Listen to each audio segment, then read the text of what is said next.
उदयनिधि स्टालिन का एक बयान जो उन्होंने कहा था डेंगू, मच्छर, मलेरिया और कोविड की तरह सनातन धर्म को समाप्त कर देना चाहिए। उनके बयान की क्रिया की प्रतिक्रिया के रूप में हमने कहा कि जो उनका गर्दन काटेगा उसको मैं 10 करोड़ दूंगा। अगर वो अपने बयान पर कायम रहेंगे तो फिर मैं जगत गुरु परमहंस से आचार्य मैं 100 करोड़ रुपए दूंगा जो उनका गर्दन काटेगा। महाराज, ये उदयनिधि स्टालिन का बयान आया है। बीजेपी ने मेरे शब्दों को तोड़ मरोड़ के पेश किया, उसे बढ़ा चढ़ाकर पेश किया। सनातन धर्म पर अपनी टिप्पणी को लेकर के उठे विवाद को संबोधित करते हुए उदयनिधि स्टालिन ने आरोप लगाया कि प्रधानमंत्री नरेंद्र मोदी, उनकी पार्टी बीजेपी ने मरोड़ कर बढ़ा चढ़ाकर कहा है। उनके शब्दों को पूरे भारत ने मेरे बारे में चर्चा करने में मजबूर कर दिया है। क्या कहना है?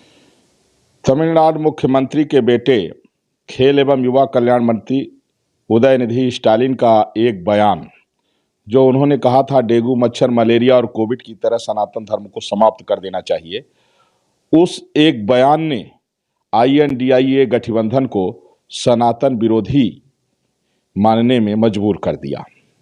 अयोध्या से मैं विश्व हिंदू सिख महापरिषद का अंतर्राष्ट्रीय अध्यक्ष एवं आचार्य पीठ तपस्वी छावनी पीठाधीश्वर जगत गुरु परमहंस आचार्य, हमने उनसे कहा था कि क्षमा मांग लीजिए, तो उन्होंने कहा कि मैं अपने बयान पर कायम हूं।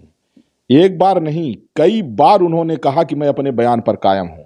तब मैंने कहा था कि उनके बयान की क्रिया की प्रतिक्रिया के रूप में हमने कहा कि जो उनका गर्दन काटेगा उसको मैं 10 करोड़ दूंगा, जिस पर उन्होंने अपने यहाँ राष्ट्रद्रोह का मुकदमा हमारे खिलाफ पंजीकृत करा दिया है, जो अभी है, जिसको देश की जनता ने बर्दाश्त नहीं किया। और वही हाल हुआ, रहा अनुकूल कोई रोवन हारा। राक्षसों की तरह जो है अब ये अलग थलग पड़ते जा रहे हैं। अभी भी समय है, उदयनिधि स्टालिन अपने जो है दिए गए सनातन विरोधी बयान को वापस लेकर के और सभी सनातनियों से क्षमा मांग लें। सनातनी उनको क्षमा कर देंगे और मैं अपना बयान वापस ले लूंगा। अगर वो अपने बयान पर कायम रहेंगे तो फिर मैं जगत गुरु परमहंस से आचार्य मैं 100 करोड़ रुपए दूंगा जो उनका गर्दन काटेगा। और उन्होंने हमें राष्ट्रद्रोही बनाया। पहले वो सनातन को गाली दे रहे हैं, सनातन को डेंगू, मच्छर, मलेरिया बता रहे हैं, और इसके बाद अगर कोई जवाब उनको दे दे तो उसको राष्ट्रद्रोही साबित कर रहे हैं। मैं 100 करोड़ दूंगा जो उदयनिधि स्टालिन का सर कलम करके ले आएगा, और अगर वो क्षमा मांग लेंगे तो क्षमा भी कर दूंगा, और नहीं क्षमा मांगेंगे तो देश समझ गया है कि INDIA गठबंधन जो है यह सनातन धर्म को समाप्त करने के लिए बना है। और लगातार इस तरह की उदयनिधि स्टालिन के बयान के बाद सनातन विरोधी बयानों की बाढ़ सी आ गई। जिस तरह से DMK के सांसद ए राजा ने बयान दिया, उन्होंने तो और जो है तो कहा कि इसको कोविड और HIV की तरह समाप्त करना चाहिए। और इसके बाद जो है मल्लिकार्जुन खड़गे का बेटा भी जो है तो कहाँ पीछे रहा, उसने भी जो है तो उनका समर्थन किया।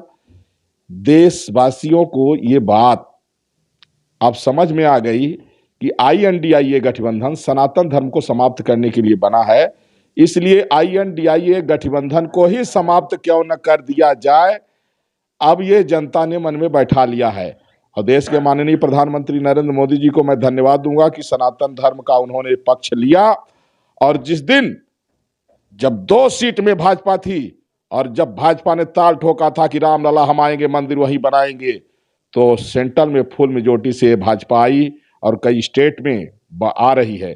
और जिस दिन माननीय प्रधानमंत्री नरेंद्र मोदी जी सीना ठोक के कह देंगे कि भारत में 100 करोड़ हिंदू रह रहे हैं और देश का पार्टीशन धर्म के आधार पर हुआ है, इसलिए हिंदुओं की जो मांग है भारत को संवैधानिक रूप से हिंदू राष्ट्र घोषित कराने की, जिस दिन मोदी जी कह देंगे कि मैं हिंदू राष्ट्र बनाऊंगा, उस दिन से INDIA गठबंधन साफ हो जाएगा और देश उसी के साथ में रहेगा जो धर्म और राष्ट्र के उत्थान की बात करेगा।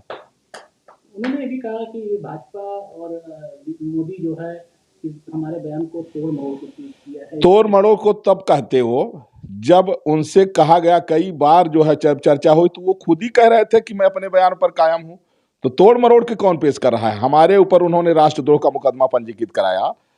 अब ये कोई तोड़ मरोड़ की बात है?